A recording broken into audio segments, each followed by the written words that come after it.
matin dans plusieurs quartiers de Kinshasa, des rassemblements qui ont ciblé les ambassades de France, des États-Unis, du Kenya ou encore de la Belgique.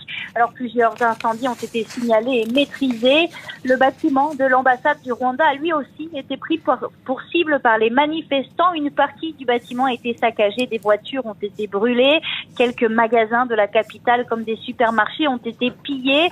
Les activités au centre-ville sont suspendues et les rues quasiment désertes. Des barricades ont été érigées avec des grises et des pneus par les manifestants.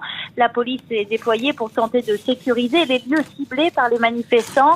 Le porte-parole du gouvernement, Patrick Mouyaya, qui s'est exprimé à la télévision nationale, a salué, je cite, la mobilisation spontanée et légitime des Congolais, mais il a condamné des actes de vandalisme et de violence.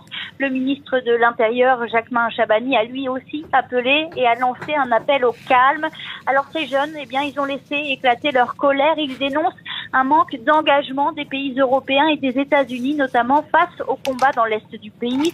Trop, c'est trop. On laisse les gens mourir au Congo. Ce sont des paroles que l'on pouvait entendre dans ces foules. Alors les autorités congolaises demandent des sanctions ciblées contre le Rwanda, un moyen selon Kinshasa de stopper l'escalade militaire dans l'est du pays, notamment dans la ville de Goma où des combats opposent depuis plusieurs jours les forces congolaises au M23 et aux soldats rwandais. Alors les Nations Unies ont appelé les troupes rwandaises à cesser leur soutien au M23 et à